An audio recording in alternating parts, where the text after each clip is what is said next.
Assalamualaikum warahmatullahi wabarakatuh. Halo teman-teman, jumpa lagi di Umpamanan Kicau, channel yang konsisten membahas murai batu dan informasi tentang dunia burung. Gimana teman-temanku? Puasanya lancar ya? Belum ada yang bolongan ya? Mudah-mudahan teman-temanku semuanya diberikan kemudahan, kelancaran dalam menjalankan ibadah puasa ini. Walaupun siang hari harus bekerja, teman-teman harus pertahankan ya, harus kuat untuk berpuasa. Mudah-mudahan apa yang kita lakukan ini nanti ada barokahnya. Amin. Teman-teman, di video kali ini saya mau membahas settingan ya, yang ditanyakan oleh teman-teman di YouTube. Sebenarnya beberapa hari yang lalu pengen saya bahas, cuman kan ketunda ya, karena saya terlanjur udah membahas tentang peternakan gitu ya teman-teman ya. Oke lah, sekarang saya mau bahas ini. Jadi teman-teman itu menanyakan apakah murai batu bisa disetting seperti lakbet pakai untulan.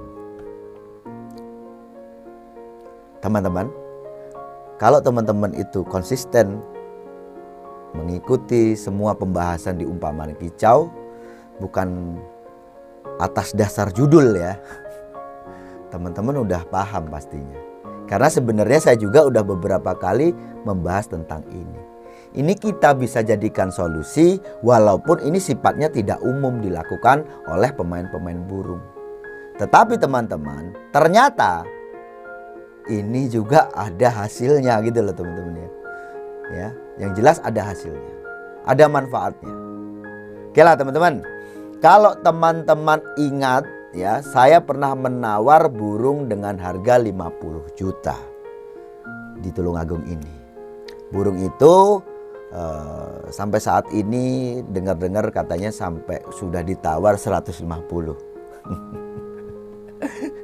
Burung itu memang enak teman-teman ya, dan saya ada videonya kan ya. Sewaktu saya menawar burung itu dan bagaimana kinerja burung itu, saya sudah ada videonya. Nanti teman-teman bisa disimak. Nah, kalau teman-teman sudah tahu gimana burung itu ya, burung itu disetting ya seperti mana yang ditanyakan ini tadi, pakai untulan gitu loh. Nah, untulannya gimana? Apakah burung itu ditempel atau gimana gitu. Nah, oke lah, saya mau bahas ini teman-teman ya. Jadi gini teman-teman, ini bisa jadikan solusi untuk permasalahan-permasalahan di burung seperti mana burung OB, burung jatuh mental, burung kurang birahi, burung terlalu nakal. Kita bisa pakai untulan. Ya. Sebagai contoh aja seperti mana burung yang pernah saya tawar 50 juta itu. Hariannya itu diuntul dia. Jadi dia dilepas dari kandang besar. Dia itu kan ditaruh di kandang besar teman-teman ya. Terus di situ diberikan betina. Betina itu tidak dilepaskan jadi satu, tapi betina itu ditaruh di sangkar kecil yang dimasukkan ke kandang besar itu. Harian itu dia melihat betina. Nanti kalau waktu mau gantang, burung itu nanti diambil. Nah, memang proses ngambilnya ini memang harus ada diajari teman-teman ya, biar burung juga terbiasa ya. Jadi kalau mau digantang ya burung itu nanti diambil. Dia masuk kok, dipanggil tuh dia masuk ke dalam sangkar bulat. Nah teman-teman, ini kan si Fortuner ya. Saya pernah lakukan itu juga di burung seperti mana di Barakuda, saya pernah melakukan itu. Terus di MS itu, di Misamenani Sembung itu yang burung seri F itu juga teman-teman, itu saya pakai untulan. Terus saya di beberapa burung lah teman-teman, seingat saya ya pakai untulan. Cuman dilihat dulu apa masalahnya gitu ya. Dan caranya memang berbeda-beda. Kalau teman-teman punya kasus burung yang dia ada jatuh mental, kita bisa cas dengan betina. Kita cas dengan betina itu tidak tiap hari kita temukan dengan betina. Sesekali kita temukan dengan betina. Nah, umumnya betina ini kan tidak ada perlawanan. Mungkin dia cuma ketrek dan bunyi titut gitu aja ya teman-teman ya. Umumnya seperti itu. Maka harapannya kalau dia ditemukan dengan betina karena tidak ada perlawanan, maka nanti kepercayaan diri si burung yang pernah jatuh mental ini akan bangkit kembali. Gitu ya. Terus untuk burung yang istilahnya itu birahinya terlalu dalam. Burung umurnya sudah 10 bulan nggak gacor-gacor. Ya. Terus burung kok nggak ada naik birahi. Udah dia umur 3 tahun, di rumah dia nggak begitu bunyi, nggak menunjukkan ada kesiapan, di gantangan pun juga seperti itu. Artinya apa? Memang dia birahinya terlalu dalam, bukan karena karakter burung itu tidak gacor loh teman-teman ya. Beda cerita loh ya. Kalau karakter tidak gacor tuh, walaupun di rumah dia tidak gacor, tapi di gantangan itu dia mau kerja dengan bagus. Itu namanya karakter tidak gacor. Tapi kalau birahinya yang terlalu dalam ini tadi teman-teman, beda cerita gitu ya. Kalau di rumah dia diam, di gantangan pun dia diam. Nah, maka kita bisa juga pakai cas betina. Sesekali kita temukan. Atau kita mungkin seminggu kali kita temukan. Untuk maksudnya ya beberapa kali lah, nggak usah dijadwalkan lah teman-teman ya, sesekali aja sampai dia nanti ada naik birahi ya. Kita jauhkan juga kan, kalau betina itu dia panggil-panggil, ini juga nanti akan respon. Maksudnya seperti itu. Nah, ada lagi yang dengan kasus OB. Nah, ini biasanya dipakai oleh peternak-peternak yang dia juga pemain murai batu ya. Jadi sebenarnya peternak-peternak ini sudah paham konsekuensinya geber burung di usia muda. Nanti pasti kasusnya akan OB. Dan itu penyelesaiannya akan sulit. Tidak seminggu 2 minggu gitu teman-teman ya. Tidak sebulan 2 bulan. Nah, nanti kalau burung ini sudah OB, dia dikatakan rusak lah teman-teman ya. Nanti akan diternakkan. Nah, nanti mungkin sekitar 2-3 tahun ya, baru nanti diambil lagi untuk dilombakan lagi. Nah, itu kalau peternak seperti itu. Jadi wajar kalau peternak-peternak melakukan itu. Kenapa? Karena itu ya sebagai promosi kan lah teman-teman ya. Orang akan memandang, melihat sesuatu yang wah. Kalau burung pastol kok dia kerja sering juara, itu pasti wow gitu ya. Dari terotok, dari pastolnya aja udah hebat, pasti nanti tuanya juga hebat. Nah, orang-orang pasti akan berburu produk dari ternakan itu ya. Peternak-peternak ini paham. Ya, itu caranya seperti itu teman-teman. Kalau udah rusak OB nanti diternakan. Nah, nanti mungkin setahun, 2 tahun atau 3 tahun diternak, nanti dimainkan lagi. Dan itu juga bisa. Nah, sekarang kalau burungnya nakal nih, ya dia udah diturunkan settingan tambah nakal, dinaikkan settingan dia kerja tapi juga nggak enak, dia sering numbur gitu ya. Karena memang sudah karakter dia.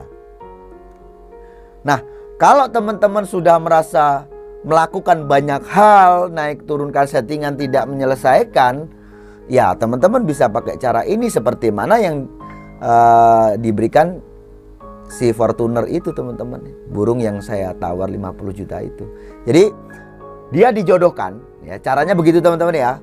Dijodohkan dulu sampai betul-betul jodoh. Jadi teman-teman harus pastikan dia betul-betul jodoh. Ya, kalau sudah jodoh, nanti dimasukkan kandang ternak ya. Biarkan sehari 2 hari di situ dulu, biarkan dia bareng dulu. Ini nggak langsung kawin kok teman-teman ya. Pasti dia nanti ada proses unjal dan sebagainya. Nah, nanti teman-teman nggak usah lama-lama, jangan sampai nunggu dia ngawin.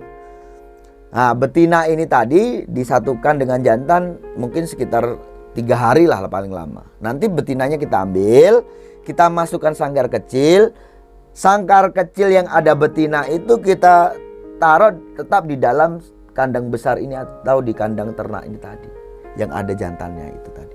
Tiap hari dia melihat, tiap hari, tapi dia tidak kawin, gitu ya. Nah, nanti kalau mau gantang ya diambil aja sih jantannya. Dengan proses terserah lah teman-teman. Kalau pingin efektif ya diajari supaya dia mau masuk ke kandang harian. Itu seperti mana sih Fortuner itu teman-teman ya. Jadi Fortuner itu settingannya seperti itu. Itu enak kan ya, kerjanya nite ya. Enak tuh kerjanya burungnya itu. Dengar-dengar itu ditawar 150 juta sekarang. Dulu saya tawar 50 juta. Itu settingannya seperti itu teman-teman ya. Nah, jadi untuk teman-teman yang bertanya nih, apakah bisa? Bisa. Ya, memang ini sifatnya tidak umum, tapi ini ternyata bisa dilakukan. Ada lagi nih teman-teman, Saya kalau nggak salah waktu itu pernah bawa burung dari tempatnya Mbah Narto ya, burung nias yang dia ada cabul ya, cabul sayap. Akhirnya sembuh karena cabulnya itu tadi itu kanibal. Temunya udah kanibal teman-teman. Dia mau cabut, matahkan entah itu ekor atau sayap itu saat dia melihat burung, saat dia tarung. Jadi kalau harian biasa dia nggak nyabut, tapi kalau udah lihat burung dia nyabut. Ya biasanya itu kalau parah nanti ekornya digigit, dia sampai muter-muter tuh di bawah. Seperti mana kasus waktu di SMM tuh teman-teman ya, di samping musuhnya Casper, sampai Casper itu bisa naik birahi segitunya. Ya mainnya terus nggak enak itu teman-teman ya. Itu di samping dia itu ada burung yang dia gigit ekor sambil muter-muter di bawah. Samping-sampingnya itu juga ada yang jatuh-jatuh. Jadi Casper waktu itu naik birahi yang saya sendiri lihat, kok bisa Casper kok naik birahi seperti itu. Pak Haji juga bingung kok bisa Casper seperti itu gitu ya. Nah, jadi untuk burung-burung yang sampai gigit itu teman-teman ya, kanibal itu juga bisa pakai cara ini. Nah, seperti mana burung yang pernah saya bawa di tempatnya Mbak Narto itu ya, akhirnya sekarang tuh kalau nggak salah burung itu ada di Bekasi ya. Burung itu diuntul di Umbaran ya, di Umbaran. Jadi kalau Mbah Narto waktu itu Mas Nainnya itu nguntul di Umbaran, bukan di kandang ternak ya. Kalau si Fortuner itu di kandang ternak. Nah, jadi dimasukkan kandang ternak, di situ disatukan dengan betina. Gitu ya teman-teman ya. Nanti teman-teman yang bertanya ini tadi ya, jadi ini bisa dilakukan dengan kasus-kasus, yaitu tadi burung terlalu nakal, burung OB, burung jatuh mental, dan juga burung sulit untuk mendapatkan birahi. Sedangkan burung itu udah dewasa sebelumnya. Atau istilah orang burung itu birahinya dalam. Gitu ya teman-teman ya. Diberikan banyak masih tidak naik birahi juga. Teman-teman bisa pakai cara ini. Saya rasa cukup sekian. Sukses selalu.